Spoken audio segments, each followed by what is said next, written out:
Bonjour, this is Marie-Ève. And I'm Natalie, and we're from Flammèche Theatre. Today we're going to show you how to make scenery and backgrounds for your shadow play. In our previous video, we showed you how to manipulate a shadow puppet. If you haven't watched it yet, check it out. Now let's go back to your storyboard for a moment. In each image, you have the characters, of course, but there are other elements you want to include for your shadow piece. Those elements will show setting, time of day, and mood. Well, let's show you some examples. Marie-Ève?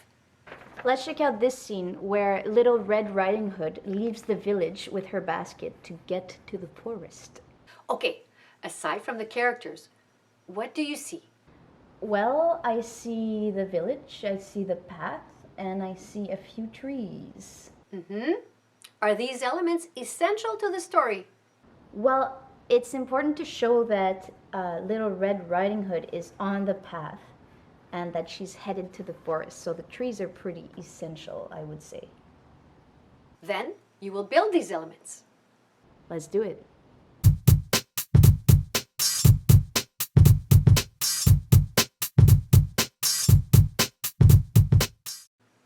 Marie-Ève, you want your setting to be scaled to the size of your character. Would a tree be bigger than Little Red Riding Hood? Absolutely. If you're using an overhead projector as is Marie-Ève, well, you have a secret weapon. You have that flat surface where you can place setting elements. Awesome. So right now what I'm doing is measuring out the width of my overhead so that I'll make everything the right size. Measuring my Little Red Riding Hood, she's about 15 centimeters. I want my trees to be bigger than this. So probably at least about twice as big. So I'm looking at something like 25 to 30 centimeters high would be great. Here I am trying to figure out how a ruler works. Okay, so getting my trusty cardboard. This time I'm using Fajitas PC brand cardboard. Great stuff. And my cardboard is about 26 centimeters high, so that's pretty good. I'm gonna do 2 trees. If I look at my drawing, I have 2 types of trees, so I'm gonna do one of each. Here we go. You know the drill. You have to draw first and then you'll be cutting. So doing this super speed. I'm very a high performance artist, so I do this really fast. Here we go, doing the second tree here. Hopefully they're going to be the right size because I calculated and I used a ruler and I did some math. It's going to be perfect the first time around, right? So here, it looks pretty good with my Little Red Riding Hood. And let's test it on the screen. Okay, first let's go directly on the screen. What does that look like? Yeah, so that looks pretty good. And the other one? The thing I did not think about is that these were going on my overhead projector. And look at how big they look on here. Remember that objects appear larger when you place them directly on the overhead. Go ahead and test. Gee whiz, if only I had thought of that, Mama. So you're about to see me do some good old math. I am trying to do something that is the right size for my overhead and not for directly on my screen. Why you would want to put your background on the overhead surface is that the background stays put there and it's not in your way when you're manipulating puppets up on the screen.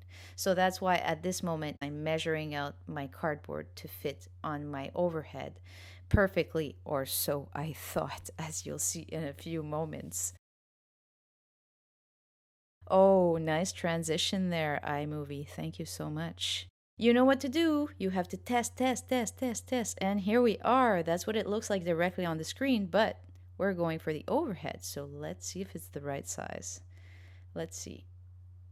Oh my gosh. It's actually still really big. So again, do tests with your overhead projector and then make adjustments.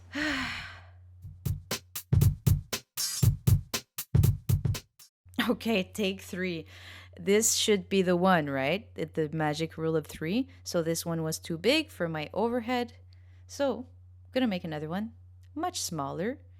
And hopefully this one will be the right one. Okay. Okay, you don't need to see this part. You know how it is. So magic transition. Here we go. And this is my third attempt. Will it work? Taking bets. Test. Placing it directly on my overhead because that's where it's going to be. And now checking with my puppet. Oh, finally. It's perfect. She looks pretty small, but she doesn't look tiny, so I'm happy. Very happy. They say great chefs are always tasting the food they're making.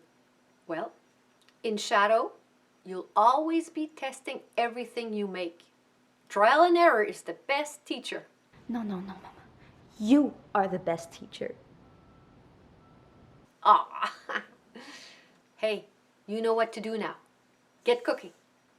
Ziggy-doo.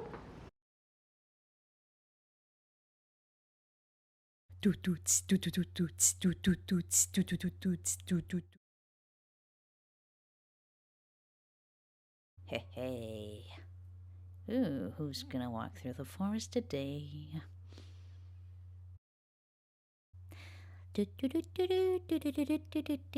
Oh my, oh my.